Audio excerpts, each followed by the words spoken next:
despidieron y humillaron a la empleada de limpieza.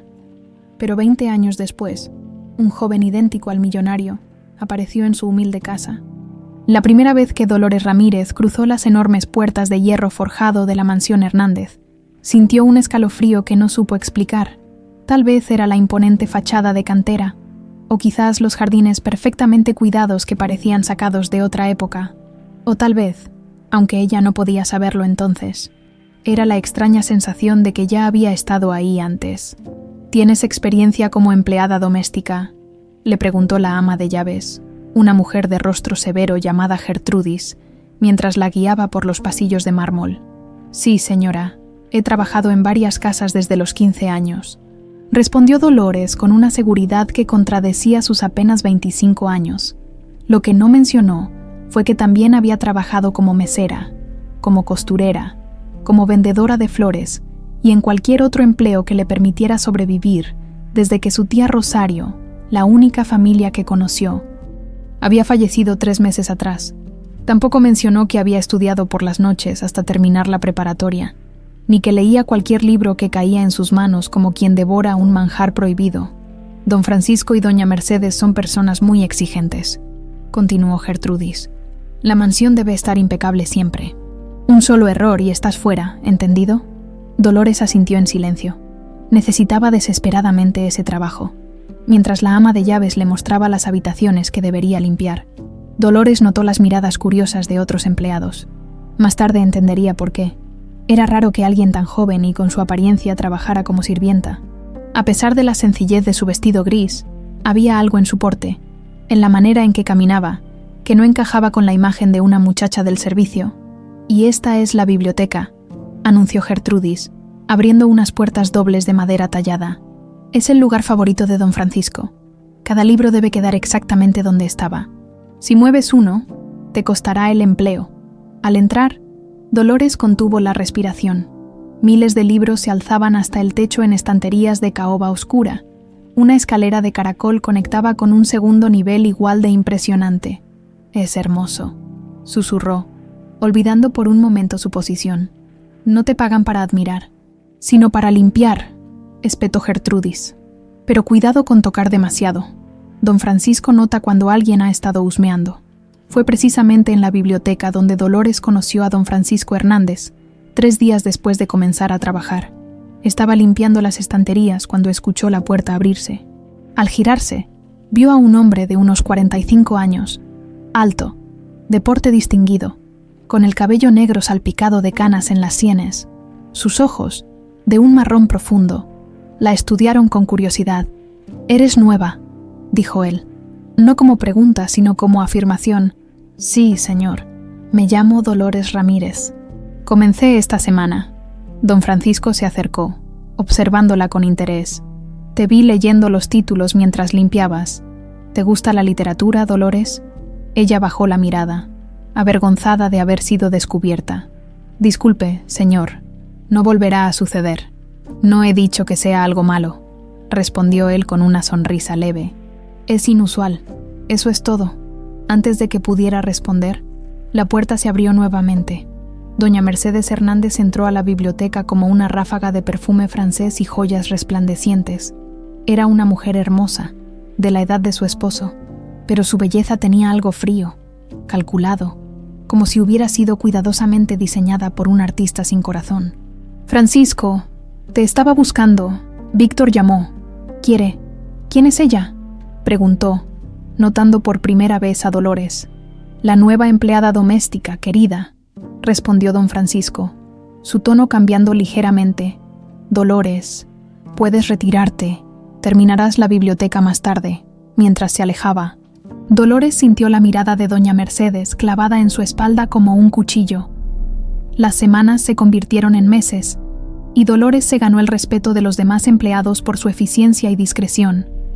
Sin embargo, notaba que doña Mercedes siempre la observaba con recelo, especialmente cuando don Francisco estaba cerca.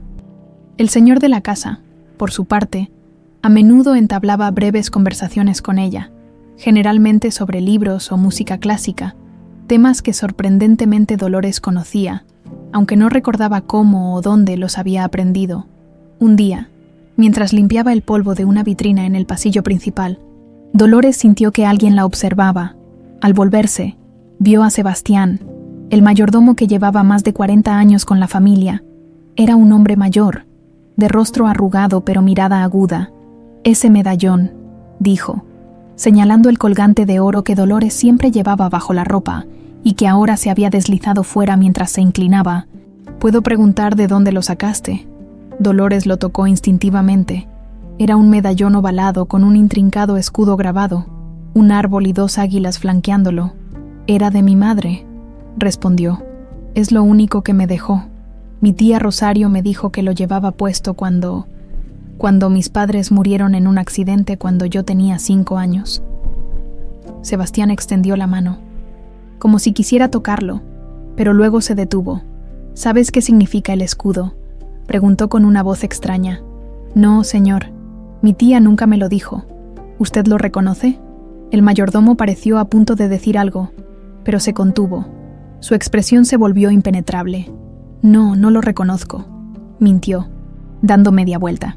«Será mejor que lo guardes bien. A doña Mercedes no le gustan las joyas en el personal». Esa noche, en su pequeño cuarto en el área de servicio, Dolores sacó el medallón y lo observó bajo la luz de la lámpara. A veces, cuando lo sostenía así, tenía destellos de imágenes. Una mujer hermosa cantándole, un hombre riendo mientras la levantaba en brazos, el aroma de rosas mezclado con el de libros antiguos, pero eran solo fragmentos, tan efímeros como la niebla matutina. «¿Quién soy realmente?», susurró a la habitación vacía, sin saber que esa pregunta encontraría su respuesta muchos años después, y que el precio de la verdad sería tan alto como el de la mentira que había vivido hasta entonces. Lo que Dolores no podía imaginar era que su destino ya estaba entrelazado con el de la familia Hernández desde mucho antes de poner un pie en aquella mansión, que el medallón que colgaba de su cuello era la llave de un pasado sepultado bajo las cenizas de una tragedia orquestada por codicia y ambición. Un pasado que, como los fantasmas que se decía habitaban los rincones más antiguos de la mansión, se negaba a permanecer muerto. Y así, entre lustres de plata y sacudidas de polvo, entre miradas recelosas y conversaciones robadas, Dolores Ramírez comenzó a formar parte de un escenario cuidadosamente construido para una obra que llevaba décadas representándose, sin saber que ella, lejos de ser una simple extra, era en realidad la protagonista de esta historia de engaños y redención. Pasaron 5 años desde que Dolores cruzó por primera vez las puertas de la mansión Hernández. 5 años en los que se había convertido en una presencia silenciosa, pero indispensable, como la sombra que acompaña a los objetos sin que nadie repare en ella. 5 años en los que había aprendido a moverse entre los secretos de aquella familia, como quien camina sobre un campo minado. Aquella noche de octubre, el cielo sobre Ciudad de México se desgarraba en relámpagos. La lluvia golpeaba los ventanales de la mansión con furia, como si quisiera advertir sobre algo. Dolores terminaba sus labores más tarde de lo habitual. Doña Mercedes había partido esa mañana hacia Cuernavaca, supuestamente para visitar a una tía enferma, y regresaría en 2 días. «Puedes irte ya, Dolores», le dijo Gertrudis. «Yo cerraré la cocina». Pero cuando pasaba frente al despacho de don Francisco, Dolores escuchó el sonido inconfundible de un vaso estrellándose contra la pared. Se detuvo, insegura. Normalmente, don Francisco era un hombre comedido que rara vez alzaba la voz, mucho menos perdía el control de esa manera. «Señor», llamó suavemente tras golpear la puerta. «¿Necesita algo?». Al no recibir respuesta, empujó ligeramente la puerta entreabierta. El despacho, usualmente impecable, era un caos. Papeles esparcidos por el suelo, un vaso roto junto a la pared, y don Francisco sentado en su sillón de cuero, con la corbata aflojada y una botella de whisky medio vacía sobre el escritorio. «Señor, ¿se encuentra bien?», se preguntó Dolores, entrando cautelosamente. Francisco levantó la mirada. Sus ojos, normalmente serenos, estaban enrojecidos y brillantes por el alcohol, y algo más que Dolores identificó como una profunda tristeza. «Ah, Dolores, la única persona honesta en esta casa de mentiras», murmuró con una sonrisa amarga. «Pasa, por favor, cierra la puerta». Ella dudó. No era apropiado que una sirvienta estuviera a solas con el señor de la casa, especialmente en ese estado, pero algo en la vulnerabilidad de aquel hombre siempre fuerte la conmovió. «Debería recoger esto», dijo, agachándose para juntar los cristales rotos. «Déjalo», ordenó él, y luego, en un tono más suave, añadió: «Por favor, siéntate un momento. Necesito hablar con alguien que no sea parte de esta farsa». Dolores tomó asiento incómodamente en el borde de una silla frente al escritorio. Don Francisco llenó otro vaso con whisky y se lo ofreció. Ella negó con la cabeza. «¿Sabes cuánto tiempo llevo casado con Mercedes?», preguntó él, mirando el líquido ámbar en su vaso, como si contuviera todas las respuestas. «Creo que leí en alguna revista que celebraron 20 años el año pasado, señor». Francisco soltó una risa sin humor. «20 años de mentiras. ¿Y sabes cuánto tiempo lleva mi querida esposa engañándome con Víctor Sandoval, con mi socio, mi supuesto mejor amigo?» Dolores guardó silencio, consciente de que estaba entrando en terreno peligroso. «Al menos 15 años», continuó él, apurando su bebida. 15 malditos años riéndose de mí a mis espaldas. Y yo, tan ciego, o quizás no quería ver. Se levantó con dificultad y tomó una carpeta del escritorio. Arrojándola hacia Dolores, fotografías y documentos se desparramaron en su regazo. Eran imágenes de doña Mercedes y Víctor Sandoval en situaciones comprometedoras, además de extractos bancarios y correos electrónicos impresos. «Un investigador privado», explicó Francisco ante la mirada sorprendida de Dolores. «Contraté a uno hace 6 meses porque las cuentas de la empresa no cuadraban. Esperaba encontrar a un contador desfalcando, no a mi esposa y mi socio robándome a manos llenas mientras se revuelcan en mi propia casa». Un trueno especialmente violento sacudió las ventanas, como subrayando la gravedad de aquella revelación. «Lo siento mucho, señor», murmuró Dolores, devolviendo las fotografías a la carpeta. «Quizás debería hablar con doña Mercedes cuando regrese y...». «No regresará esta noche», exclamó él con amargura. «Está con él. La tía enferma no existe». El investigador los siguió hasta un resort en Valle de Bravo. Se tambaleó ligeramente y Dolores se levantó por instinto para sostenerlo. El contacto repentino los dejó a ambos congelados por un instante. Estaban demasiado cerca, tan cerca que Dolores podía sentir el calor que emanaba de su cuerpo, oler el whisky en su aliento mezclado con su colonia cara. «Debería ayudarlo a llegar a su habitación, señor», susurró ella, consciente de que la situación se estaba volviendo peligrosa. Francisco la miró intensamente, como si la viera por primera vez. «¿Sabes cuál ha sido mi mayor pecado, Dolores? No fue casarme con una mujer que no me amaba. Fue descubrir que la persona por la que de verdad siento algo es alguien a quien nunca podré tener». Su mano se elevó lentamente para rozar la mejilla de Dolores. Ella sabía que debía apartarse, que lo correcto era salir de esa habitación inmediatamente, pero no lo hizo. «Don Francisco, está usted bebido. Mañana me arrepentiré de muchas cosas», interrumpió él. «Pero no de esto». Afuera, la tormenta alcanzaba su punto álgido.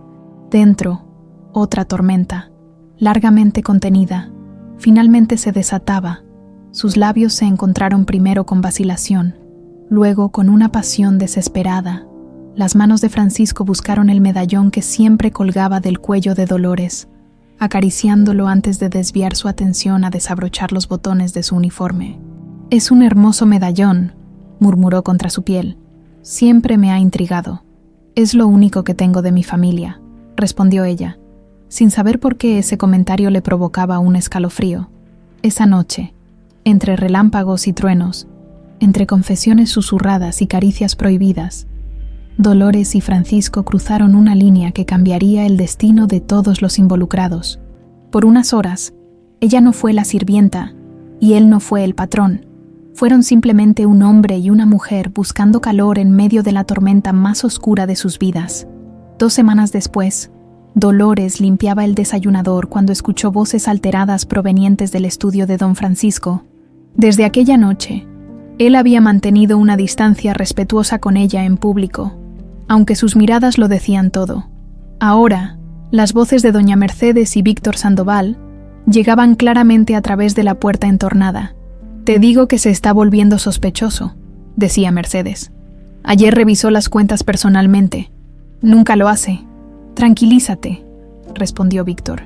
«En 2 meses será demasiado tarde para que haga algo. El arsénico está haciendo su trabajo perfectamente. Los médicos creen que es un problema hepático.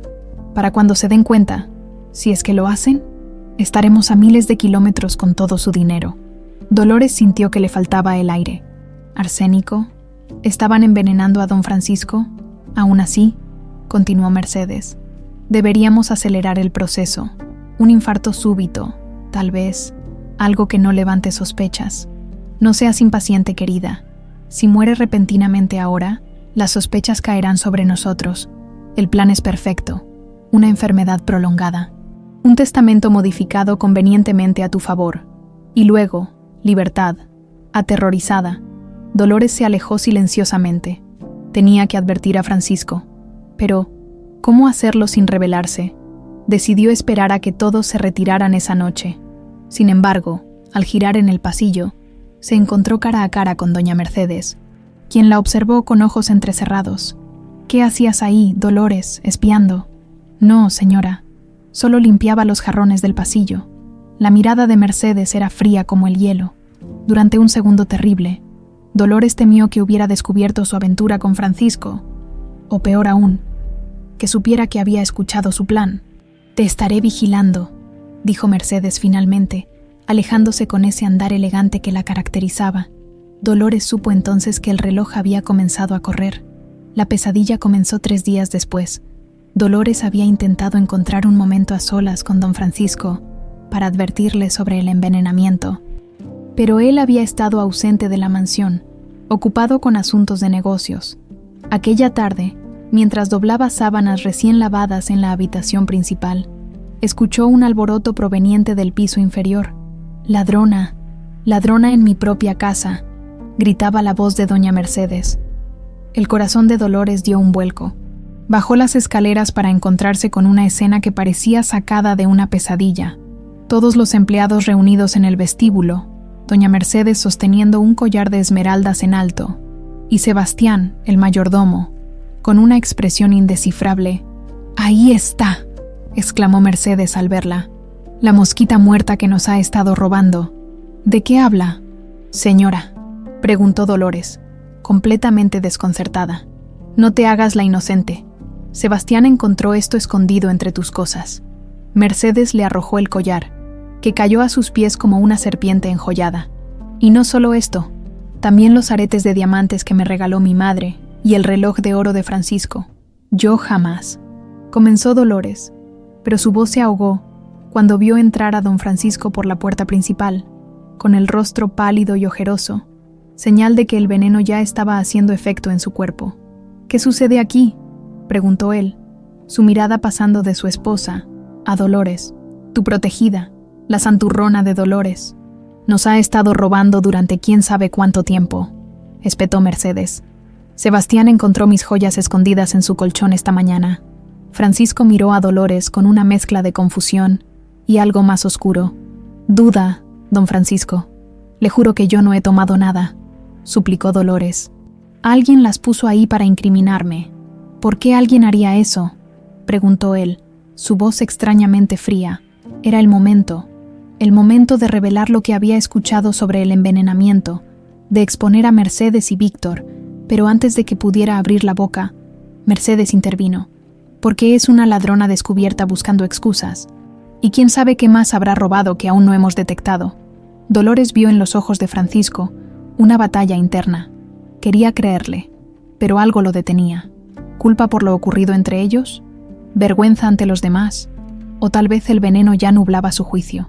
«Francisco, están envenenándote», dijo finalmente desesperada. «Escuché a tu esposa y a Víctor hablando sobre el arsénico que ponen en tu comida.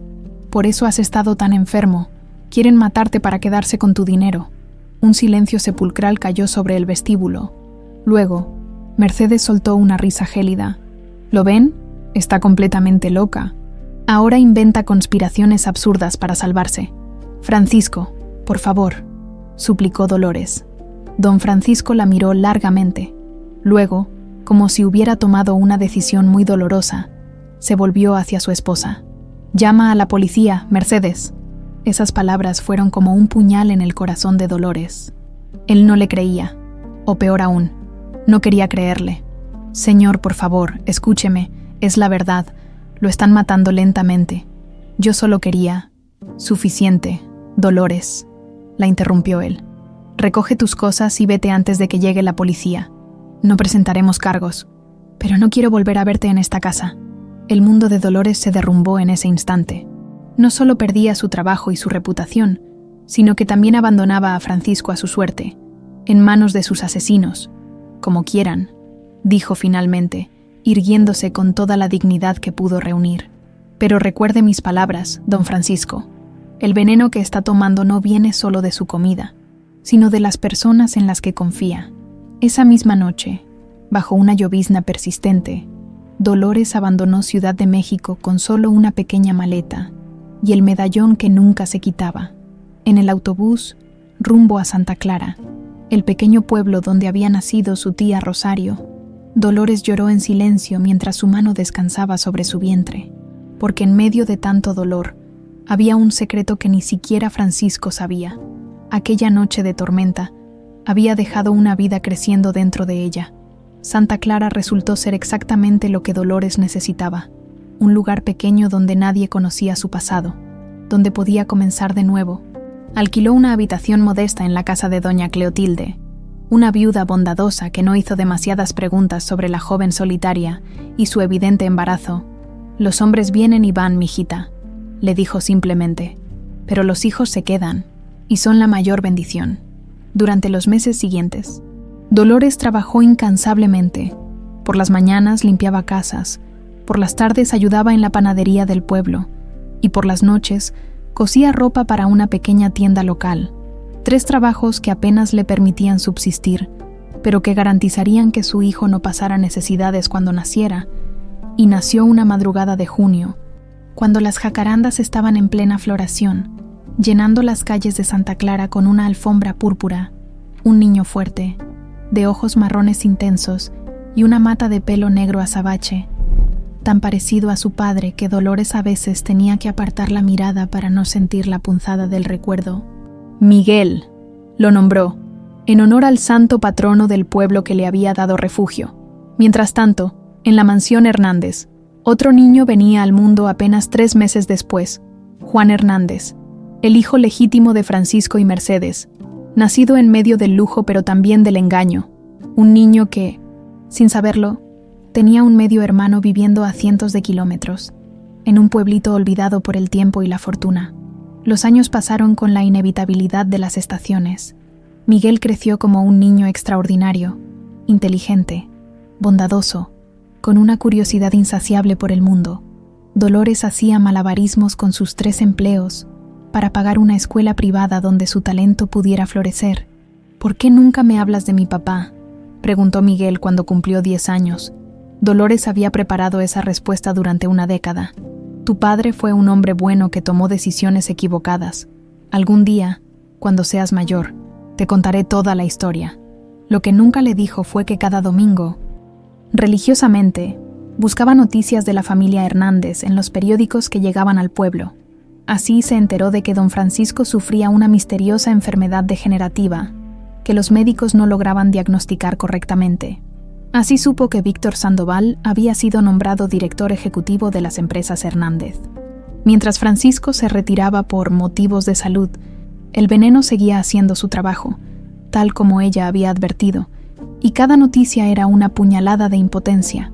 Una noche, cuando Miguel tenía 15 años y dormía después de ganar una competencia estatal de matemáticas, Dolores sacó la pequeña caja donde guardaba sus 2 únicos tesoros, el medallón de oro con el escudo misterioso y un recorte de periódico con la fotografía de don Francisco Hernández, tomada años atrás cuando inauguró un hospital en la capital.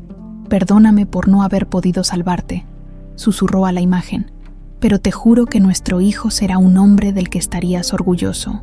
Guardó ambos objetos y cerró la caja con llave, decidida a enterrar el pasado, pero el pasado, como una semilla obstinada, solo esperaba el momento adecuado para volver a brotar. La pequeña casa de adobe en Santa Clara despertaba con los primeros rayos del sol. A sus 45 años, Dolores conservaba una belleza serena que los años de trabajo duro no habían logrado arrebatarle.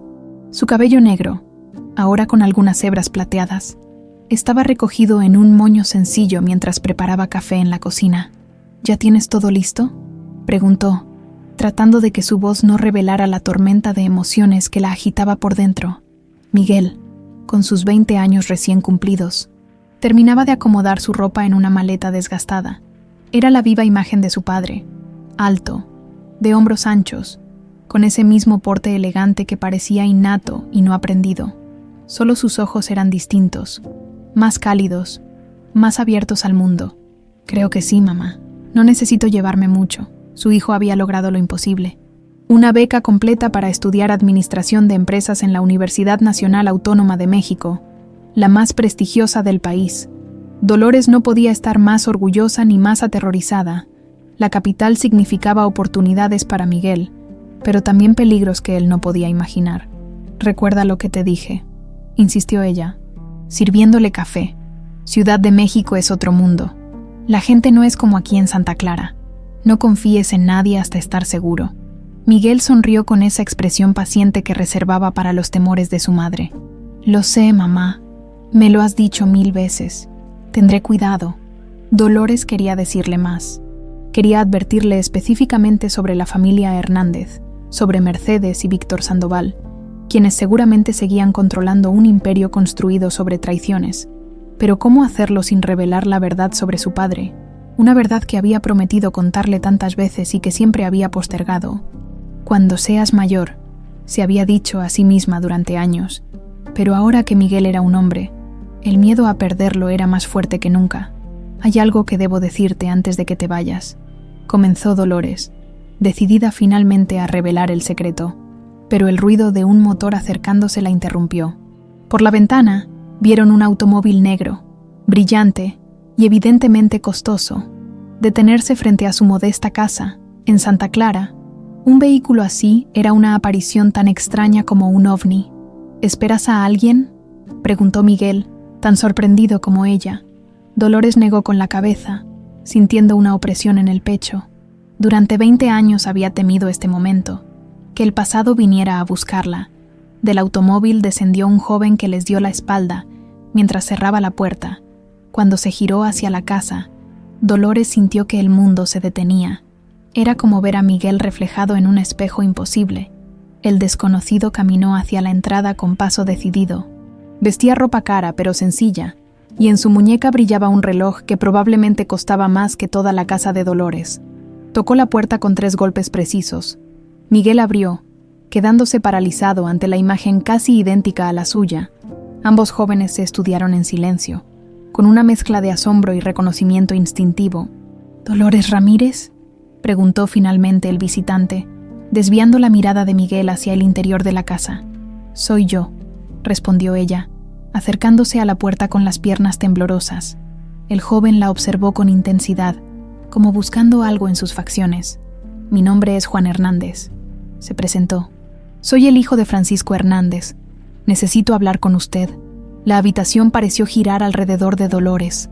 20 años de secretos amenazaban con derrumbarse como un castillo de naipes. «Miguel», dijo, volviéndose hacia su hijo, «¿podrías dejarnos solos un momento?» «No, mamá», respondió Miguel con firmeza. «Si este señor tiene algo que decir, quiero escucharlo también». Juan miró alternadamente a madre e hijo, deteniéndose en el evidente parecido entre Miguel y su propio reflejo en el espejo cada mañana. «Creo que lo que tengo que decir les concierne a ambos», afirmó con una voz que recordaba dolorosamente a la de Francisco. Dolores los invitó a sentarse en la pequeña sala. Sus manos temblaban mientras servía café en las únicas 3 tazas decentes que poseía. «Mi padre murió hace 3 meses», comenzó Juan sin preámbulos. «Enfermedad hepática, según los médicos». Dolores cerró los ojos brevemente. A pesar de los años, el dolor de pensar en Francisco seguía siendo agudo. «Lo siento mucho», murmuró. «No lo sienta todavía», continuó Juan. «Después de su muerte, encontré esto entre sus cosas». Extrajo del bolsillo interior de su chaqueta un pequeño cuaderno de cuero desgastado. «El diario de Francisco. Mi padre escribió aquí sobre usted, Dolores, sobre lo que sentía, sobre aquella noche durante la tormenta». Hizo una pausa mirando a Miguel. «Y sobre la posibilidad de tener un hijo que nunca conoció». Miguel se puso de pie bruscamente, mirando a su madre con ojos desorbitados. ¿De qué está hablando este tipo, mamá? ¿Qué tiene que ver él conmigo? Dolores sintió que el momento que tanto había temido finalmente había llegado. Miguel, siéntate, por favor, suplicó. Hay algo que debí contarte hace mucho tiempo. También escribió, intervino Juan, sobre sus sospechas de que mi madre y Víctor Sandoval lo estaban envenenando. Exactamente lo que usted le advirtió el día que la acusaron de robo. Un silencio pesado cayó sobre la habitación, roto solo por la respiración agitada de Miguel. Entonces, dijo finalmente el joven, con la voz quebrada, ¿Francisco Hernández era mi padre? ¿El mismo hombre que te expulsó de su casa cuando trataste de salvarlo? Dolores asintió, incapaz de contener las lágrimas que había reprimido durante 20 años. Lo que no entiendo, continuó Juan, dirigiéndose a Dolores, es por qué nunca le dijo a mi padre sobre su hijo. Él la buscó, ¿sabe? Contrató a un investigador privado que lo siguió a usted y a Miguel durante años. Tengo los informes. Hay fotografías de Miguel desde que tenía 5 años. ¿Nos espiaba? Preguntó Dolores, sorprendida. Los protegía, a su manera, corrigió Juan. El investigador tenía instrucciones de intervenir si alguna vez estaban en peligro. Mi padre nunca se acercó personalmente porque pensó que usted lo odiaba, que no querría verlo después de lo sucedido. Miguel se levantó nuevamente, esta vez dirigiéndose a la puerta. Necesito aire, dijo, antes de salir precipitadamente. Juan hizo ademán de seguirlo, pero Dolores lo detuvo con un gesto. Dale tiempo, es demasiado para asimilar de golpe. Se quedaron en silencio, mirándose. Ella veía en aquel joven el fantasma del hombre que había amado y odiado durante 2 décadas. Él veía en ella una dignidad y fortaleza que nunca había encontrado en su propia madre. Hay más, dijo Juan finalmente. Creo que mi padre fue asesinado. El envenenamiento continuó hasta el final, exactamente como usted advirtió. Y ahora mi madre y Víctor están por completar su plan. Transferir todas las acciones de las empresas Hernández a sus nombres, dejándome solo con una pequeña pensión. El teléfono de Dolores sonó con insistencia, interrumpiendo la conversación. Al contestar, su rostro perdió todo color. Miguel, susurró. Ha habido un accidente en la carretera a México. Está en el hospital regional. Juan se puso de pie inmediatamente. Mi chofer nos llevará. Vamos. Mientras corría hacia el automóvil, Dolores sintió un escalofrío recorrer su espalda. Después de 20 años, la historia parecía repetirse. Los Hernández volvían a su vida, y nuevamente el peligro los acechaba desde las sombras. No fue un accidente, ¿verdad?, preguntó a Juan, mientras el vehículo aceleraba por las calles de Santa Clara. Si mi madre descubrió la existencia de Miguel, como parece probable, respondió Juan, dejando la frase inconclusa. Tenemos que darnos prisa. En el horizonte, Ciudad de México los esperaba como un gigante amenazador, el escenario donde esta historia, interrumpida 2 décadas atrás, retomaría su curso con fuerza renovada. El Hospital Regional San Cristóbal era un edificio gris de 3 pisos, sobrio y funcional como todos los hospitales públicos de provincia. Juan hizo valer su apellido y su tarjeta de crédito platino para que les permitieran ver a Miguel inmediatamente, a pesar de no ser familiares directos. ¿Cómo está mi hijo?, preguntó Dolores a la enfermera que los guiaba por el pasillo antiséptico. Afortunado, señora. El auto quedó destrozado, pero él solo sufrió una contusión en la cabeza, un brazo fracturado y varias magulladuras. Los paramédicos dicen que es un milagro que saliera con vida. Las palabras confirmaron lo que Juan y Dolores ya sospechaban. No había sido un accidente común. Los frenos manipulados o algún otro sabotaje similar habrían provocado un choque que debería haber sido fatal. Al entrar a la habitación, encontraron a Miguel recostado en la cama con el brazo izquierdo enyesado y un vendaje alrededor de la cabeza. Sus ojos se abrieron con sorpresa al ver a su madre acompañada de su recién descubierto medio hermano. ¿Qué hace él aquí?, preguntó con la voz ronca por el tubo endotraqueal que acababan de retirarle. Antes de que Dolores pudiera responder, la puerta se abrió nuevamente y entró un médico revisando unos formularios. Al levantar la vista y encontrarse con Juan y Miguel en la misma habitación, el hombre se detuvo en seco. ¿Gemelos?, preguntó confundido, mirando alternativamente a los 2 jóvenes idénticos. No exactamente, doctor, respondió Juan. Somos hermanos, pero no crecimos juntos.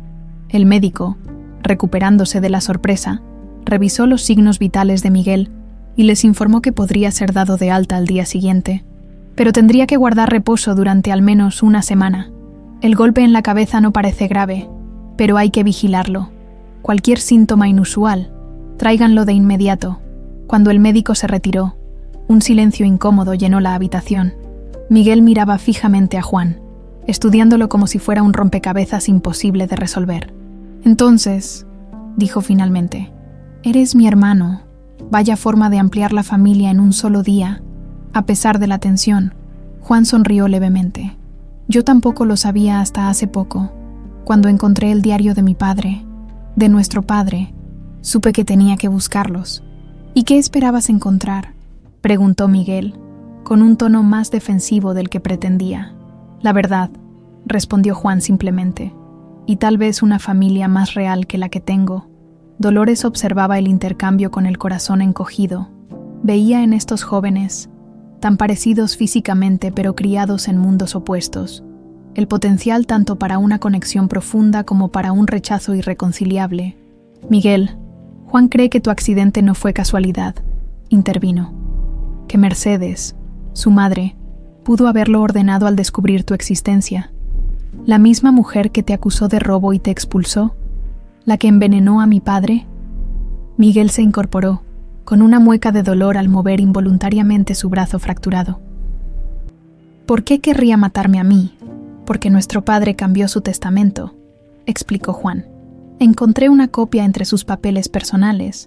Dejó la mitad de su fortuna para el hijo de Dolores Ramírez, aunque no especificó tu nombre, porque supongo que no quería alertar a mi madre antes de tiempo. El documento original desapareció después de su muerte, continuó, pero la copia es legal, aunque menos fácil de ejecutar. Si logras reclamar tu parte de la herencia, los planes de mi madre y Víctor se complican considerablemente. Miguel negó con la cabeza, abrumado. Yo no quiero su dinero, nunca lo quise. Solo quería conocer la verdad sobre mi padre. No es solo dinero, Miguel, dijo Juan con intensidad. Son las empresas Hernández. Es el legado que nuestro padre construyó y que ahora está siendo saqueado por los mismos que lo asesinaron. No te importa que se salgan con la suya. Algo en esas palabras pareció resonar en Miguel. A pesar de nunca haber conocido a su padre, la idea de que sus asesinos quedaran impunes despertaba en él una indignación que no sabía que existía. Dolores, mientras tanto, miraba por la ventana del hospital hacia la ciudad que se extendía en la distancia, Ciudad de México, donde había trabajado, amado y sufrido, donde había perdido todo y de donde había huido jurando nunca regresar, y ahora el destino la arrastraba de vuelta, como si todos esos años en Santa Clara hubieran sido solo un paréntesis, una pausa en una historia que debía completarse. No quiero que te involucres en esto, Miguel, dijo, volviéndose hacia su hijo. Es demasiado peligroso, si ya intentaron matarte una vez. ¿Y qué propones, mamá?, interrumpió Miguel. ¿Volver a huir? ¿Escondernos otros 20 años? La determinación en su voz sorprendió a Dolores. Este no era el niño que había criado con tanto cuidado, sino un hombre dispuesto a enfrentar su destino. Cualquiera que fuese, no estarán solos, intervino Juan. Tengo recursos, contactos, y conozco los puntos débiles de mi madre y de Víctor mejor que nadie. Dolores observó a los dos hermanos, tan similares físicamente y ahora unidos por un propósito común, a pesar de haberse conocido hace apenas unas horas. La genética era un misterio fascinante, pensó. O quizás era algo más profundo, algún lazo invisible que los conectaba a través del tiempo y la distancia. Si vamos a hacer esto, dijo finalmente, necesito que entiendan algo. Mercedes Hernández no es solo una mujer ambiciosa y sin escrúpulos, es alguien capaz de cualquier cosa para proteger lo que considera suyo. Y ahora que sabe de la existencia de Miguel, no descansará hasta eliminarlo. Juan asintió gravemente. Lo sé, la he visto manipular y destruir a personas durante toda mi vida. Incluso a mí intentó moldearme a su imagen, aunque nunca lo consiguió del todo. Un enfermero entró para administrar analgésicos a Miguel. Mientras esperaban a que terminara, Juan se acercó a la ventana junto a Dolores, Hay otra cosa que deben saber, murmuró, asegurándose de que el enfermero no pudiera escucharlos. En el último año de vida de mi padre, él tomó ciertas precauciones. Transfirió discretamente fondos importantes a cuentas en el extranjero y contrató a un bufete de abogados independiente para proteger sus intereses finales, fuera del alcance de Víctor y mi madre. ¿Cómo sabes todo esto?, preguntó Dolores. Porque yo lo ayudé, respondió Juan. A pesar de las apariencias, mi padre y yo éramos cercanos. Él sabía que yo sospechaba sobre mi madre y Víctor. Me confió parte de sus planes, aunque nunca me habló explícitamente sobre ustedes. Cuando el enfermero se retiró, Miguel los llamó desde la cama. El efecto de los analgésicos comenzaba a notarse en sus párpados pesados, pero su voz era clara. He tomado una decisión, anunció. Voy a reclamar lo que me corresponde. No por el dinero, sino por justicia. Quiero mirar a los ojos a la mujer que destruyó a nuestra familia y hacerla pagar por lo que hizo. Dolores sintió un escalofrío. La determinación en la voz de su hijo le recordaba dolorosamente a Francisco. La misma intensidad, la misma rectitud inquebrantable. Y también, temía, la misma vulnerabilidad ante personas sin escrúpulos como Mercedes. Si esa es tu decisión, la respetaré, dijo finalmente. Pero yo también he tomado la mía. Volveré a Ciudad de México con ustedes. No pude proteger a Francisco, pero no fallaré en proteger a mis hijos. Juan la miró con sorpresa y algo parecido al respeto. ¿Sus hijos?, preguntó, con una emoción que no pudo ocultar en la voz. Dolores asintió, colocando una mano sobre el hombro de Juan. A pesar de haberse conocido hace apenas unas horas, había algo en este joven que despertaba en ella un instinto maternal que no podía ignorar. Sus hijos, confirmó. Francisco me dio a Miguel, y ahora el destino me ha traído a ti. Somos una familia extraña, pero familia al fin y al cabo. Mientras Miguel se sumía en un sueño inducido por los medicamentos, Dolores y Juan permanecieron junto a su cama, centinelas silenciosos de un pacto recién formado. La batalla que tenían por delante sería difícil y peligrosa, pero ahora tenían algo que ninguno había tenido completamente antes. Una familia dispuesta a luchar unida.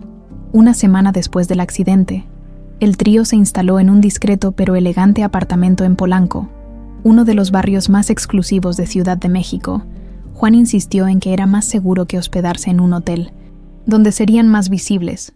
Mi madre rara vez viene a este lugar, explicó mientras les mostraba el espacioso piso. Lo compré hace 2 años como inversión, pero nunca se lo mencioné, Miguel. Aún con el brazo en cabestrillo, recorrió el apartamento con asombro mal disimulado. Nunca había estado en un lugar así. Pisos de mármol, ventanales del techo al suelo, con vista panorámica de la ciudad, muebles que probablemente costaban más que toda la casa donde había crecido. ¿Esto es lo que llamas discreto?, preguntó con una mezcla de humor e incredulidad. Juan se encogió de hombros, ligeramente avergonzado. Es lo que tenemos disponible. La seguridad del edificio es excelente, y lo más importante, nadie asociado con las empresas Hernández sabe de su existencia. Dolores observaba la interacción entre los hermanos con una mezcla de alivio y preocupación. En apenas una semana, habían desarrollado una dinámica que oscilaba entre la camaradería fácil y la tensión ocasional que surge de vidas tan distintas.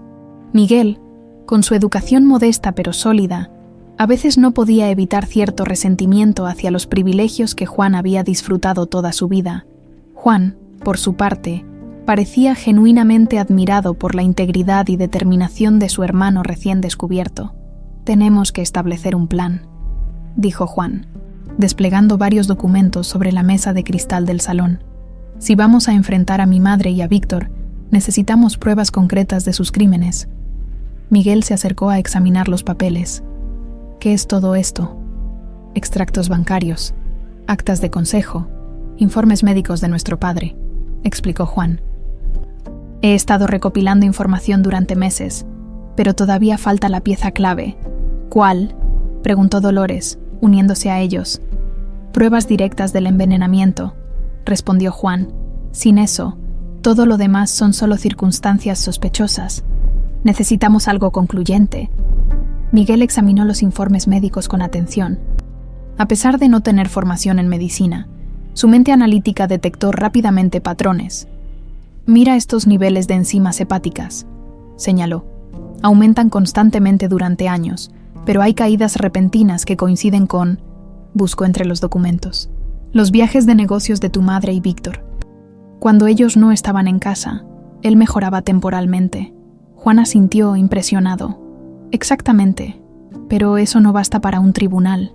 Necesitamos encontrar el veneno específico, pruebas de su adquisición, o mejor aún, una confesión». «¿Y cómo conseguimos eso?», preguntó Dolores. «No podemos simplemente preguntarles si envenenaron a Francisco». Juan sonrió con una expresión que le recordó dolorosamente a su padre. «De hecho, tengo un plan para eso, pero primero debemos establecer legalmente la identidad de Miguel como hijo de Francisco». «¿Pruebas de ADN?», sugirió Miguel. «Exactamente. Y después, presentaremos la copia del testamento al juez. Una vez que Miguel sea reconocido oficialmente como heredero, tendrá acceso a los registros corporativos que mi madre y Víctor me han negado». Dolores escuchaba con aprensión creciente. El plan parecía lógico, pero cada paso los exponía a un peligro mayor. «Si hacen eso, Mercedes sabrá inmediatamente que están tras ella», advirtió.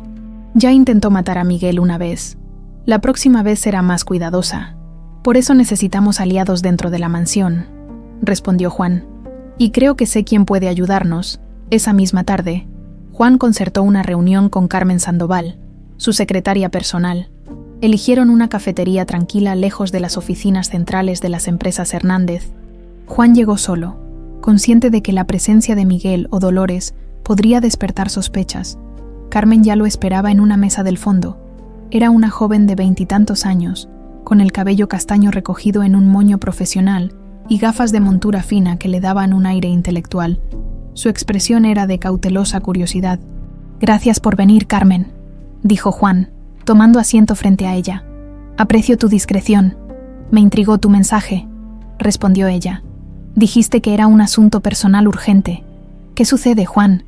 Llevas días desaparecido de la oficina. Tu madre está inquieta». Juan estudió a Carmen cuidadosamente. Llevaba 2 años trabajando directamente para él, y siempre había demostrado una eficiencia y lealtad que apreciaba enormemente. Lo que no sabía con certeza era si esa lealtad se extendía más allá de lo profesional. «Antes de continuar, necesito preguntarte algo», dijo inclinándose hacia adelante. «¿Qué opinas de la relación entre mi madre y tu tío Víctor?». La pregunta pareció desconcertar a Carmen. Ajustó sus gafas nerviosamente. No creo que sea apropiado que yo opine sobre eso. Por favor, Carmen, es importante». Ella suspiró, mirando alrededor para asegurarse de que nadie los escuchaba. «Francamente, nunca me ha parecido saludable la forma en que manipulan a las personas, cómo toman decisiones sin considerar a nadie más». Hizo una pausa. «Mi tío me consiguió ese trabajo contigo, pero a veces me pregunto si lo hizo solo para que yo pudiera reportarle tus movimientos». La honestidad en su voz sorprendió gratamente a Juan. «¿Y lo haces?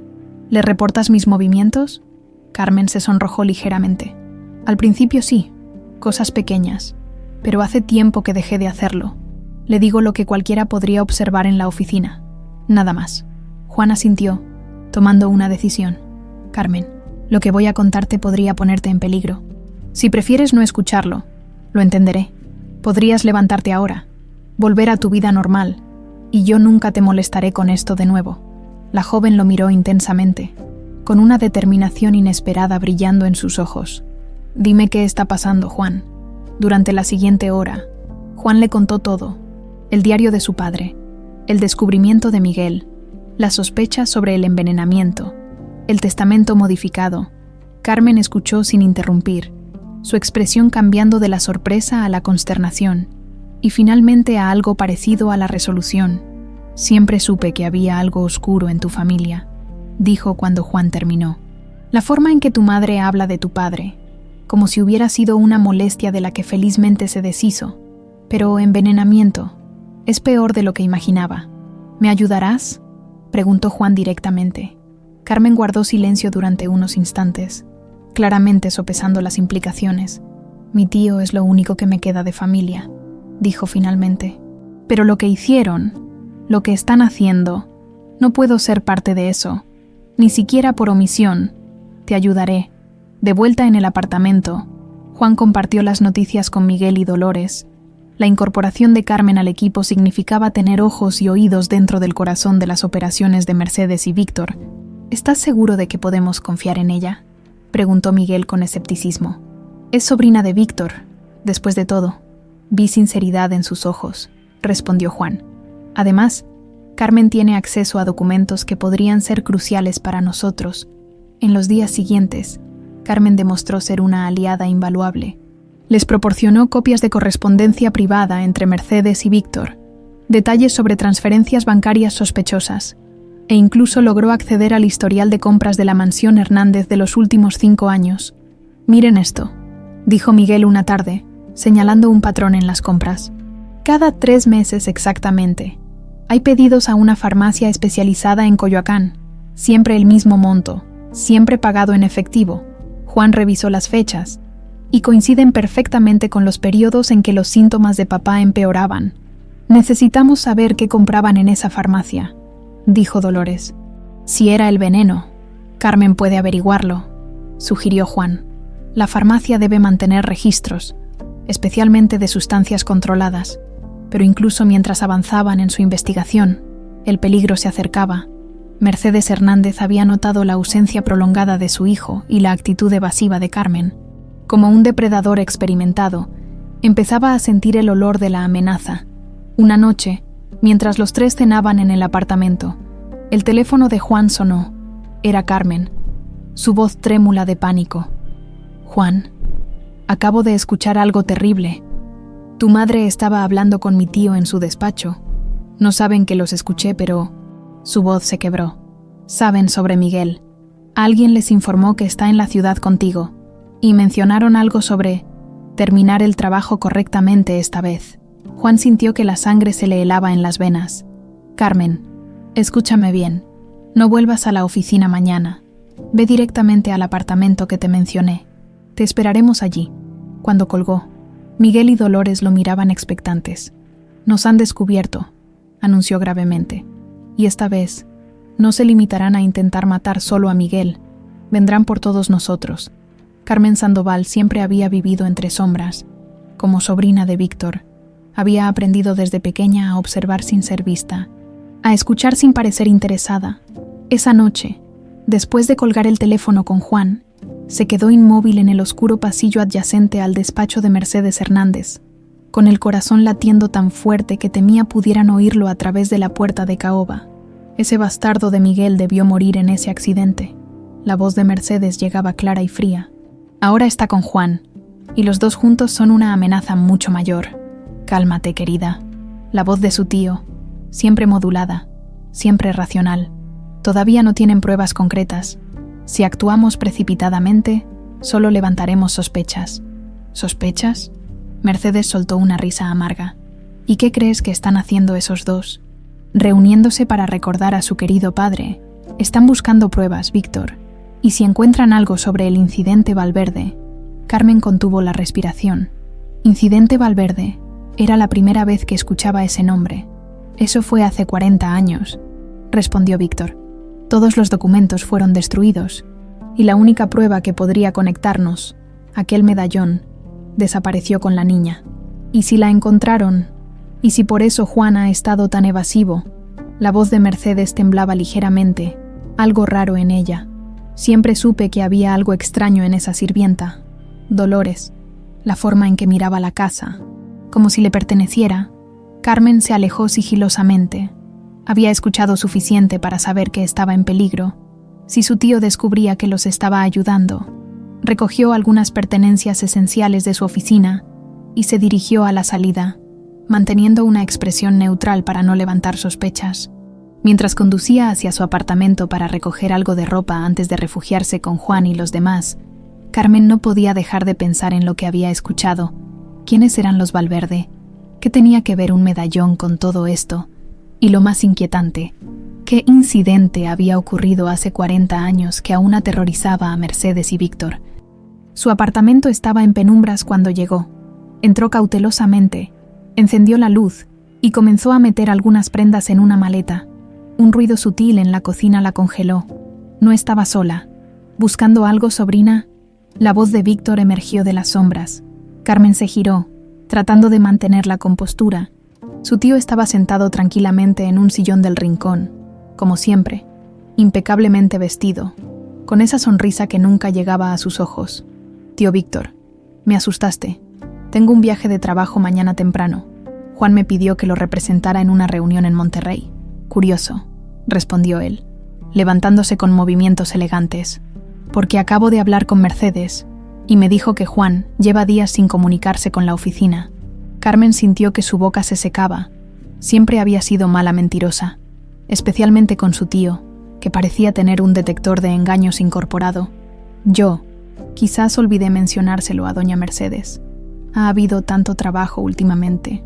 Siempre has sido una chica inteligente, Carmen, continuó Víctor, acercándose. Por eso te coloqué con Juan. Necesitábamos a alguien confiable cerca del hijo rebelde, alguien que nos informara de sus movimientos. Y lo he hecho, respondió ella, retrocediendo sutilmente. Siempre te he contado todo lo importante. Víctor sonrió, esta vez con genuina diversión. ¿Todo? ¿Incluyendo que Juan ha estado viendo a Miguel Ramírez? ¿O que ha estado investigando la muerte de su padre? ¿O que tú has estado ayudándolo, proporcionándole documentos confidenciales? El pánico se apoderó de Carmen. ¿Cómo lo sabía? Los habían estado vigilando. Víctor pareció leer su mente. ¿Crees que no monitoreamos los sistemas de la empresa? Cada documento que descargaste, cada archivo que copiaste, todo dejó un rastro, querida sobrina. Carmen decidió que ya no tenía sentido fingir. Lo que le hicieron a don Francisco fue monstruoso, dijo, encontrando una valentía que no sabía que poseía. Y lo que sea que le hicieron a la familia Valverde debe haber sido aún peor, para que todavía les atemorice después de tantos años. La expresión de Víctor cambió, una fugaz sombra de sorpresa cruzando su rostro antes de recuperar su máscara de serenidad. Así que escuchaste eso también. Qué decepción, Carmen. Después de todo lo que hice por ti cuando tus padres murieron, te acogí, te di educación, un futuro. Me usaste, corrigió ella, como usas a todos, como usaste a don Francisco antes de matarlo. Víctor suspiró, como un maestro decepcionado con un alumno prometedor. Realmente esperaba más de ti, pero siempre fuiste demasiado sentimental, como tu madre. Ella también cometió el error de desarrollar una conciencia en el momento inadecuado. Un escalofrío recorrió la espalda de Carmen. Siempre le habían dicho que sus padres murieron en un accidente automovilístico, pero ahora, viendo la expresión de su tío, una sospecha terrible comenzó a formarse en su mente. «¿Qué les hiciste?», susurró. «Lo necesario», respondió él con escalofriante calma. «Como haré contigo ahora». Carmen vio el brillo metálico en su mano demasiado tarde. Logró esquivar parcialmente la primera estocada, pero sintió el ardor del cuchillo rozando su costado. Gritó, más por la sorpresa que por el dolor, y corrió hacia la puerta. Víctor la persiguió con una agilidad sorprendente para su edad. En el pasillo del edificio, Carmen golpeó desesperadamente la puerta de su vecino, pero no hubo respuesta. Corrió hacia las escaleras en lugar del ascensor, sabiendo que quedaría atrapada si esperaba. 3 pisos más abajo, escuchó la puerta de la escalera abrirse y los pasos apresurados de su tío. Con el corazón martilleando y el costado ardiendo, Carmen llegó al estacionamiento y se lanzó hacia su auto. Sus manos temblaban tanto que apenas podía meter la llave en la ignición. El motor arrancó justo cuando Víctor emergía de la puerta de las escaleras. Condujo frenéticamente, tomando vueltas aleatorias, pasando semáforos en ámbar, violando todos los límites de velocidad, solo cuando estuvo segura de que no la seguían. Se dirigió al apartamento de Juan en Polanco. Cuando llegó, estaba pálida y sangraba levemente por la herida en el costado. Juan abrió la puerta y su expresión se transformó al ver su estado. «Carmen, ¿qué sucedió?», Víctor logró decir, mientras Dolores y Miguel se acercaban alarmados. «Sabe todo. Intentó matarme. La ayudaron a entrar y Dolores, con eficiencia nacida de años criando a un niño propenso a los accidentes, examinó y limpió la herida. No es profunda», dictaminó. «No necesitará puntos, pero hay que desinfectarla bien». Mientras Dolores la atendía, Carmen les contó todo. La conversación que había escuchado entre Mercedes y Víctor, la mención de los Valverde y el medallón, y finalmente, el ataque en su apartamento. Mi tío insinuó que también mató a mis padres, concluyó, con lágrimas silenciosas resbalando por sus mejillas. Toda mi vida ha sido una mentira. Juan, Miguel y Dolores intercambiaron miradas significativas. El medallón que mencionaron, dijo Dolores lentamente. Podrían estar hablando de este. Extrajo de su blusa un medallón ovalado de oro, con un intrincado escudo grabado, un árbol y 2 águilas flanqueándolo. Carmen lo miró fijamente, sus ojos ensanchándose con reconocimiento. Lo he visto antes, susurró, en los archivos antiguos de la empresa, el escudo de los Valverde. ¿Quiénes son los Valverde?, preguntó Miguel. Carmen respiró profundamente, organizando los fragmentos dispersos de información que había recopilado a lo largo de los años trabajando en las empresas Hernández. Eran dueños de extensas tierras donde ahora se encuentran las oficinas centrales de las empresas Hernández y varios desarrollos inmobiliarios, explicó. Hubo un incendio hace más de 40 años. La familia completa murió, o eso es lo que todo el mundo cree. Las tierras fueron adquiridas poco después por Hernando Hernández, el padre de don Francisco. Dolores sintió que le faltaba el aire. Fragmentos de recuerdos, vívidos pero inconexos, comenzaron a invadirla. Llamas que devoraban cortinas de seda, gritos desesperados, el rostro de una mujer hermosa pidiéndole que corriera, que no mirara atrás. Creo que hay algo más que deben saber, dijo Carmen, interrumpiendo sus pensamientos. Hace años, mientras organizaba archivos antiguos, encontré un documento parcialmente quemado. Era un informe sobre el incendio de la mansión Valverde. Mencionaba que la hija de 5 años de Eduardo y Elisa Valverde nunca fue encontrada. ¿Cómo se llamaba?, preguntó Dolores con voz temblorosa. Esperanza, respondió Carmen. Esperanza Valverde. El silencio que siguió fue tan denso que parecía tener peso propio. Juan fue el primero en romperlo. Dolores, ¿desde cuándo tienes ese medallón? Desde siempre, respondió ella, aferrándose al objeto como si fuera un salvavidas. Mi tía Rosario me dijo que era lo único que tenía conmigo cuando mis padres murieron en un accidente cuando yo tenía 5 años. Los 4 se miraron, la revelación suspendida entre ellos, como una verdad demasiado grande para ser pronunciada. Finalmente, fue Miguel quien la articuló. Mamá, ¿eres tú Esperanza Valverde? Es imposible, murmuró Dolores, aferrándose al respaldo de una silla para no caer. La habitación parecía girar a su alrededor. Yo crecí como Dolores Ramírez. Mi tía Rosario me crió. Ella me habría dicho sí. ¿Y si tu tía Rosario no era realmente tu tía?, sugirió Juan suavemente. ¿Y si era alguien que te rescató del incendio? Carmen asintió, conectando más piezas del rompecabezas. En los registros de personal antiguos, había una Rosario Gutiérrez que trabajó como ama de llaves para los Valverde durante 15 años. Dijo, desapareció la misma noche del incendio. Todos asumieron que había muerto también. Dolores se dejó caer en el sillón, abrumada. Fragmentos de recuerdos, como pedazos de un espejo roto, comenzaban a alinearse en su mente. Una habitación grande con murales de hadas pintados en las paredes, un hombre de voz profunda leyéndole cuentos, el aroma de rosas mezclado con el de libros antiguos, una mujer cantándole en francés. He tenido pesadillas toda mi vida, confesó. Sueño con fuego, con gritos, con alguien arrastrándome por un pasadizo oscuro. Siempre pensé que eran solo eso, pesadillas. No son pesadillas, mamá, dijo Miguel, arrodillándose frente a ella. Son recuerdos. Dolores tocó el medallón que colgaba de su cuello, como había hecho miles de veces a lo largo de su vida, pero ahora con una nueva comprensión de su significado. Si esto es verdad, su voz temblaba. Si yo soy Esperanza Valverde, entonces trabajaste como sirvienta en la casa que debería haber sido tuya, completó Juan, con una expresión de incredulidad y asombro.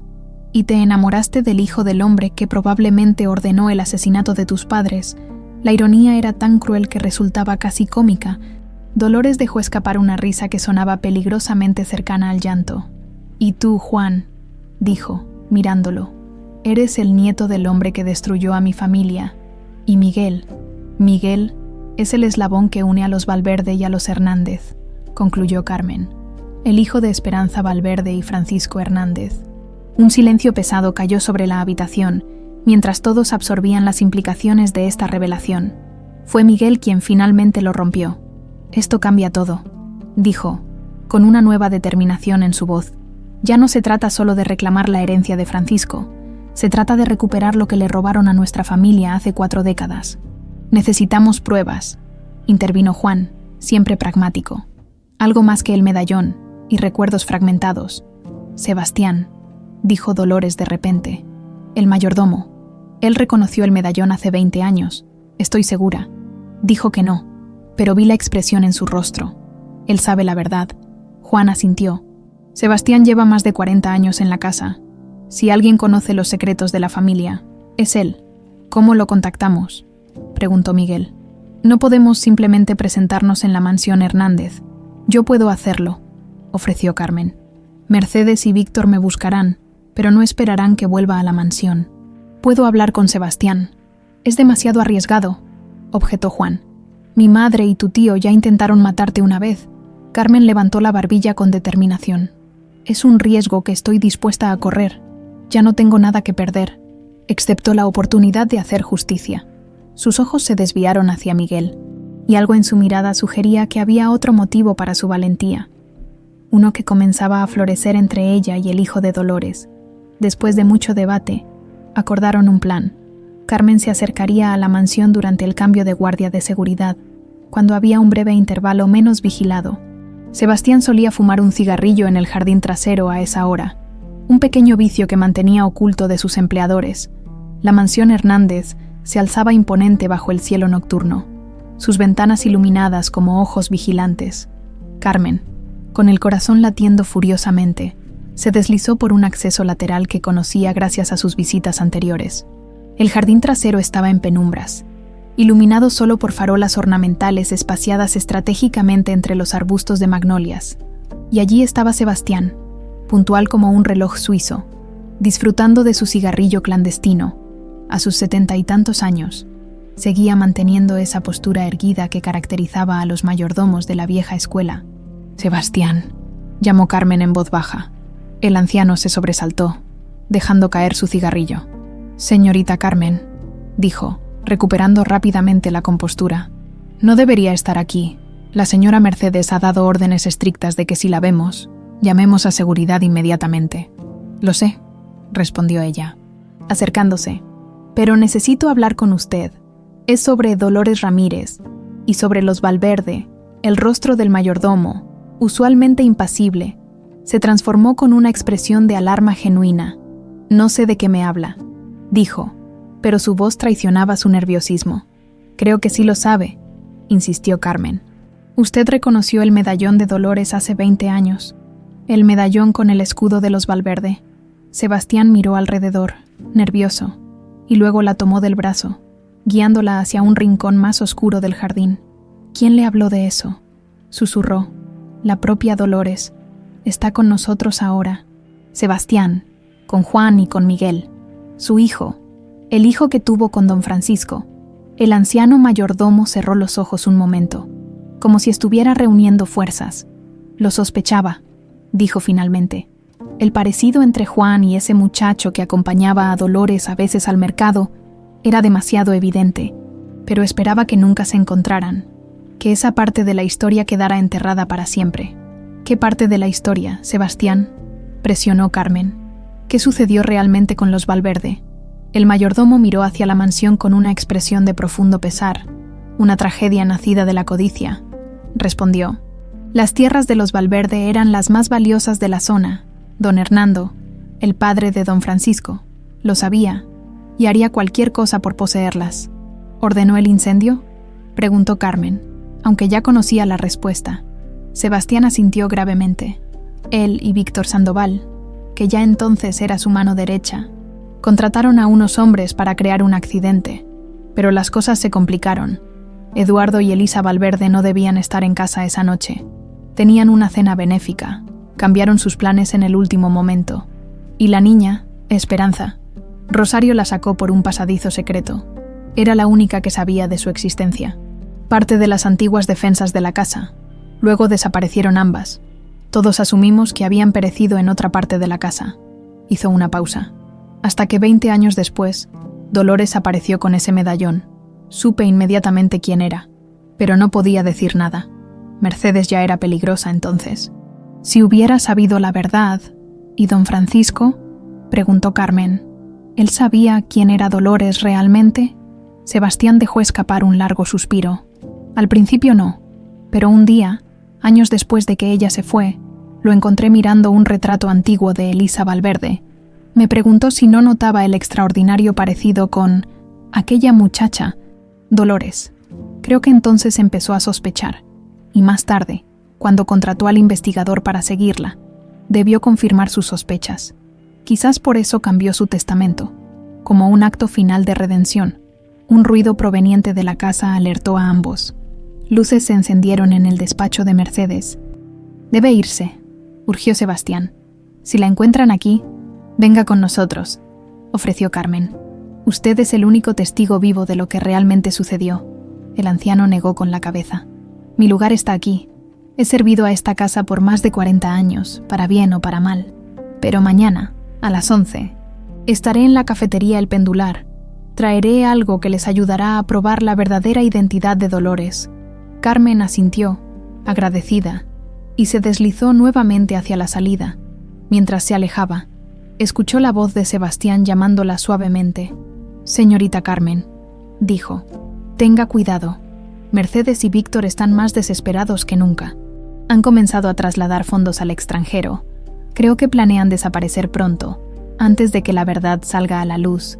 Con esa advertencia resonando en sus oídos, Carmen regresó al apartamento donde los demás esperaban ansiosamente. Les contó todo lo que había descubierto, incluyendo la cita con Sebastián al día siguiente.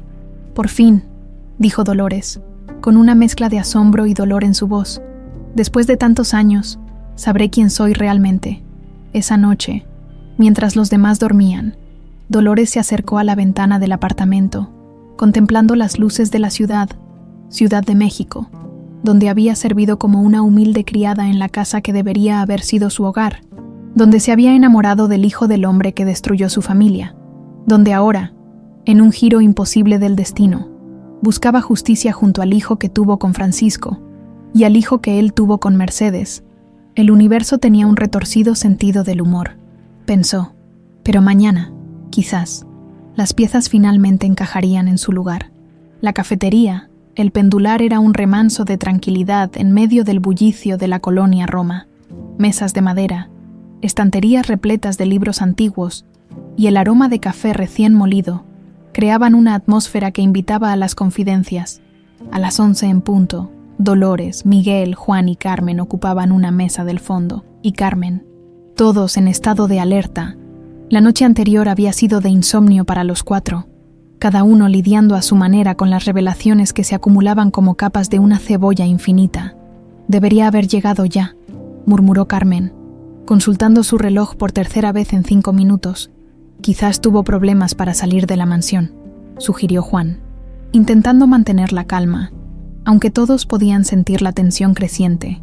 A las 11:20, cuando la ansiedad comenzaba a transformarse en franca preocupación, la puerta de la cafetería se abrió, pero no era Sebastián quien entraba, sino un joven mensajero con una caja bajo el brazo. Miró alrededor, confundido, hasta que Carmen le hizo una seña. «¿Carmen Sandoval?», preguntó, acercándose a la mesa. «Soy yo. Un señor mayor me pidió que le entregara esto», dijo, depositando la caja sobre la mesa. «Me dio 100 pesos para que no hiciera preguntas». Mientras Juan firmaba el recibo, Dolores examinó la caja. Era antigua, de madera tallada con motivos florales, con una cerradura de bronce oxidada. Un escalofrío recorrió su espalda al reconocer los motivos. Rosas entrelazadas con hojas de magnolia, exactamente iguales a las que decoraban su medallón. «Es de mi familia», susurró. Esta caja pertenecía a los Valverde. Con manos temblorosas, abrió la caja. En su interior encontraron un sobre amarillento con una carta manuscrita, un conjunto de fotografías descoloridas por el tiempo y varios documentos legales con sellos oficiales. Carmen leyó la carta en voz alta. «Estimada señora Dolores Esperanza, si está leyendo esto, significa que no pude reunirme con ustedes como habíamos acordado. Temo que Mercedes sospecha algo. Esta mañana la escuché hablar con Víctor sobre limpiar la mansión de testigos innecesarios. Lo que encontrará en esta caja son las pruebas que necesita para reclamar su verdadera identidad. Hay fotografías de sus padres, Eduardo y Elisa Valverde, documentos de propiedad de las tierras que les fueron robadas, y su certificado de nacimiento original. Guardé estos objetos durante décadas, esperando el momento adecuado para la verdad. También encontrará una confesión firmada por mí, detallando todo lo que presencié la noche del incendio y en los años posteriores. Incluye los nombres de los hombres contratados por Hernando Hernández y Víctor Sandoval para perpetrar el crimen.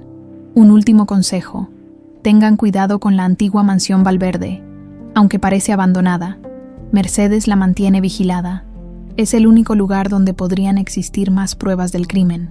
Enterradas entre sus ruinas, que Dios los proteja y que finalmente se haga justicia. Sebastián Montero. Un silencio sombrío cayó sobre el grupo mientras Carmen terminaba de leer. Juan fue el primero en romperlo. Debemos llamar a la policía. Si Sebastián está en peligro, ya es tarde, dijo Dolores con voz quebrada, sosteniendo una de las fotografías. Si Mercedes sospechaba algo, ya habrá actuado. La fotografía que contemplaba mostraba a una pareja elegante frente a una mansión impresionante. El hombre, alto y distinguido, tenía los mismos ojos que Miguel. La mujer, Dolores, contuvo el aliento. Era como mirarse en un espejo que reflejara su futuro. Los mismos labios, la misma forma de los ojos, hasta la manera de inclinar ligeramente la cabeza hacia la derecha. Mis padres, susurró, acariciando los rostros en el papel descolorido. Al fin puedo verlos. Miguel se acercó, abrazando a su madre por los hombros mientras observaba la fotografía. Tienes sus ojos, dijo suavemente. Los ojos de tu padre, los mismos que me diste a mí, Juan. Entretanto, examinaba los documentos legales con expresión grave. Estos papeles lo confirman todo, dijo.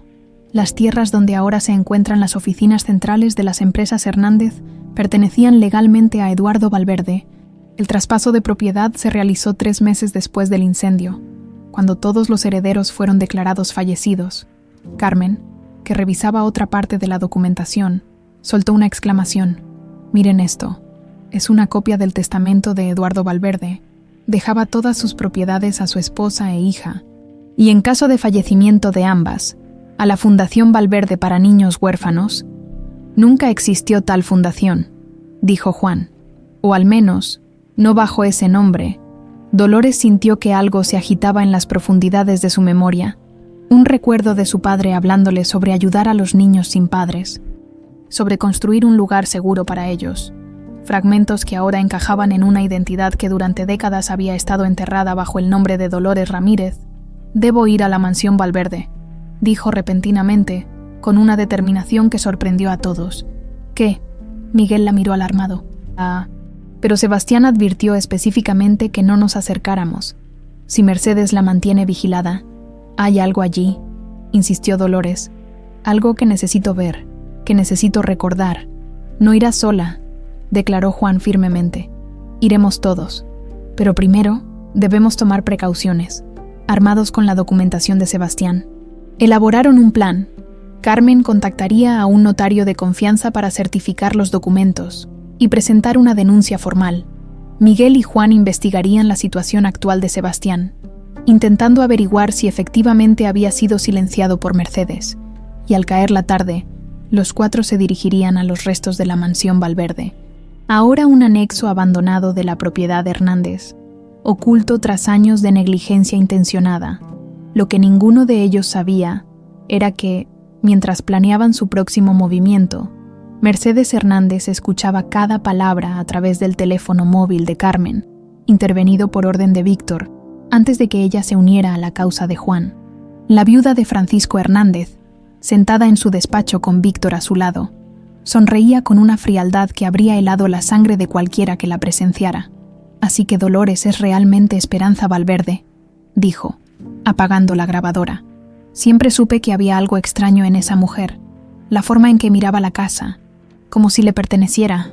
¿Qué hacemos ahora?, preguntó Víctor, su habitual calma ligeramente perturbada. Si tiene todos esos documentos y la confesión de Sebastián, Mercedes se levantó con elegancia estudiada, acercándose a una pintura que colgaba tras su escritorio. La descolgó, revelando una caja fuerte que abrió con movimientos precisos.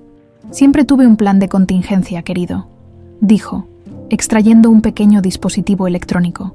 «La mansión Valverde puede esconder secretos, pero no por mucho tiempo más». «¿Qué es eso?», preguntó Víctor, aunque sospechaba la respuesta. «Un detonador», respondió ella con una sonrisa que no llegaba a sus ojos. El sótano de la vieja mansión está lleno de gas que se ha estado acumulando desde hace semanas. Un accidente trágico, igual que hace 40 años. Solo que esta vez nos aseguraremos de que no quede ningún sobreviviente, a kilómetros de distancia, ajenos a que cada uno de sus movimientos era monitoreado. Dolores y los demás se preparaban para visitar el lugar donde todo había comenzado, la mansión Valverde, escenario del crimen original que puso en marcha esta historia de engaños y redención. Los esperaba como un testigo silencioso que guardaba la última pieza del rompecabezas. Y en una habitación del Hospital General, Sebastián Montero luchaba por su vida, víctima de un ataque cardíaco repentino que había sufrido esa mañana, poco después de entregar la caja al mensajero. Sus labios murmuraban débilmente, intentando advertir a alguien que ya no podía escucharlo. «Trampa, es una trampa». El atardecer teñía de naranja y púrpura el cielo de Ciudad de México. Cuando el grupo llegó a los terrenos de la antigua mansión Valverde, estacionaron a una distancia prudente, entre arbustos que habían crecido salvajes, ocultando el vehículo de miradas indiscretas, según los planos que encontré, susurró Juan mientras avanzaban. La mansión Valverde está conectada a la principal por un pasillo cubierto, pero tiene su propia entrada por el lado este. Dolores caminaba como en trance. Cada paso sobre aquella tierra despertaba en ella fragmentos de memoria, risas infantiles en un columpio bajo un árbol que ya no existía, el sonido de música clásica flotando desde ventanas ahora tapiadas, el aroma de las rosas que su madre cultivaba con tanto esmero. «Estuve aquí», murmuró. «Jugué en estos jardines. Esta era mi casa». La mansión emergió ante ellos como un fantasma de épocas mejores. Una estructura elegante de 2 pisos, construida en un estilo colonial que había resistido parcialmente el paso del tiempo y el abandono intencionado. Las ventanas del primer piso estaban tapiadas, y enredaderas cubrían gran parte de la fachada como un sudario verdoso. «No parece que haya guardias», observó Miguel, escrutando los alrededores. «Es extraño», comentó Carmen. Según Sebastián, Mercedes mantenía este lugar vigilado. «Quizás hoy están ocupados en otra parte», sugirió Juan, aunque un presentimiento inquietante lo invadía. «Entremos rápido». La puerta principal estaba cerrada con cadenas y un candado oxidado, pero encontraron una entrada lateral menos asegurada. Las bisagras protestaron con un chirrido macabro cuando forzaron la puerta. El interior estaba sumido en penumbras y olía a humedad y a algo más, un olor extraño que ninguno logró identificar inmediatamente. Encendieron las linternas de sus teléfonos, revelando un vestíbulo amplio cubierto de polvo y telarañas. Un candelabro majestuoso colgaba del techo, sus cristales opacos por años de negligencia. Dolores se detuvo en seco, abrumada por una oleada de recuerdos. «El retrato», dijo, señalando un espacio vacío sobre la chimenea. El retrato familiar estaba ahí, mi padre, mi madre y yo.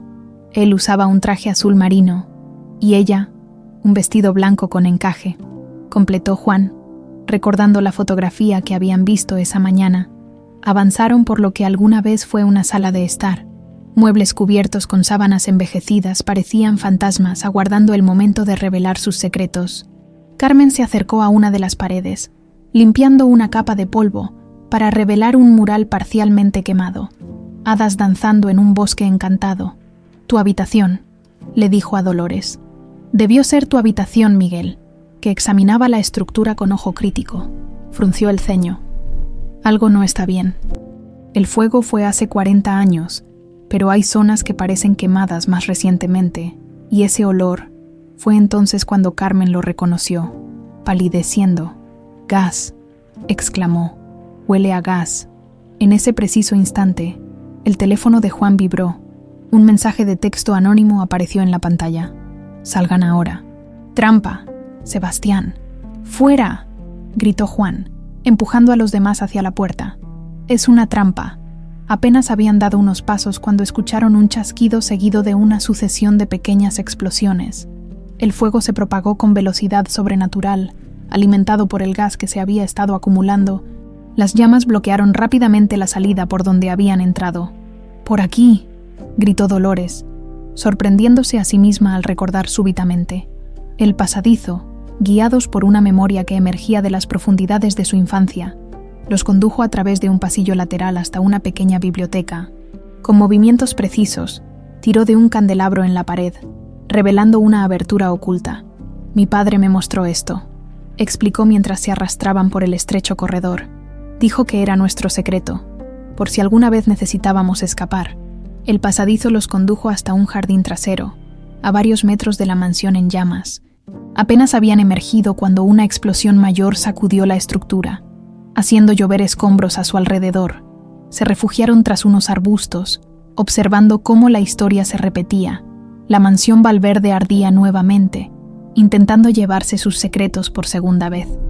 «Exactamente como hace 40 años», murmuró Dolores, sus ojos reflejando las llamas, solo que esta vez su voz se detuvo al ver dos figuras que se aproximaban a la mansión en llamas, Mercedes y Víctor, observando su obra con satisfacción evidente. «Tenemos que irnos», susurró Juan. «Si nos descubren». «No», interrumpió Miguel con firmeza. «Esta vez serán ellos quienes paguen». Antes de que pudieran detenerlo, Miguel emergió de su escondite, confrontando directamente a los arquitectos de tanta miseria. «Se acabó el juego», gritó, avanzando hacia ellos. Mercedes giró bruscamente, su rostro transformándose de satisfacción a horror al ver no solo a Miguel vivo, sino también a Juan, Carmen y, sobre todo, a Dolores, emergiendo de entre las sombras como fantasmas acusadores. «Imposible», balbuceó. «Deberían estar dentro. Todos deberían estar».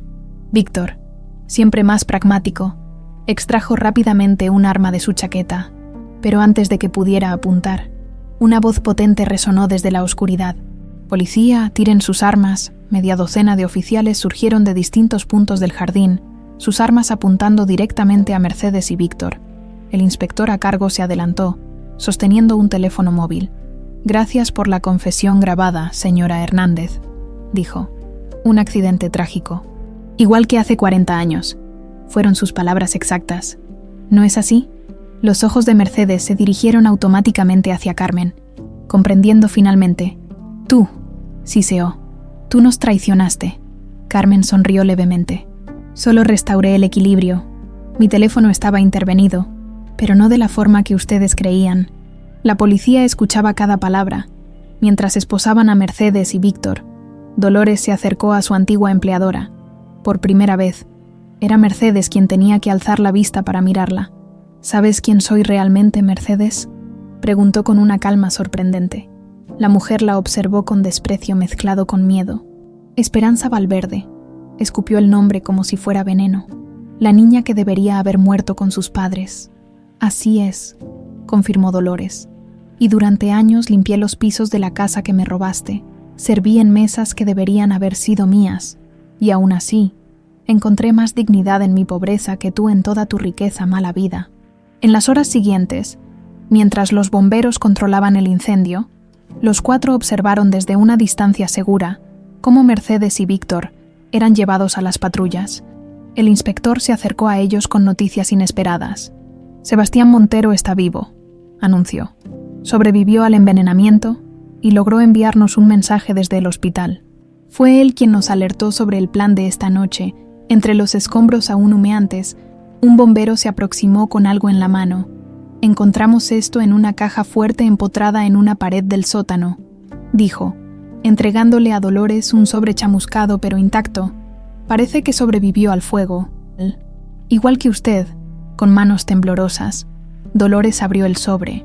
Contenía una carta manuscrita de Francisco Hernández, fechada apenas una semana antes de su muerte. «Mi querida Esperanza, porque siempre supe quién eras realmente. Cuando encuentres esta carta, probablemente yo ya no estaré. El veneno que Mercedes y Víctor me han estado administrando finalmente está cumpliendo su objetivo. Pero antes de irme, Necesito confesarte mi mayor pecado y mi mayor bendición. Mi pecado fue callar cuando supe lo que mi padre había hecho a tu familia. Mi bendición fue haberte amado, aunque fuera brevemente, y haber tenido un hijo contigo, aunque nunca pude reconocerlo públicamente. He modificado mi testamento para incluir a Miguel. Aunque no supe su nombre hasta que el investigador me mostró su fotografía, también he transferido una suma considerable a una cuenta a tu nombre, junto con todos los documentos que prueban la propiedad original de estas tierras.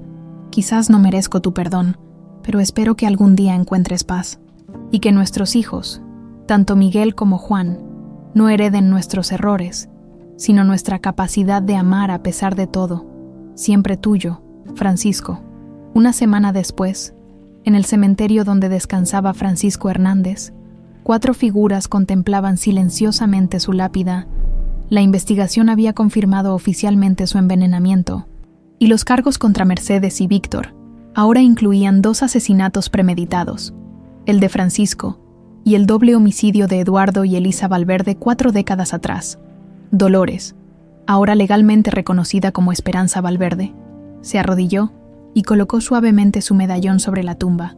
Los pecados de los padres no serán la maldición de los hijos, murmuró, recordando la frase que su propio padre solía repetirle.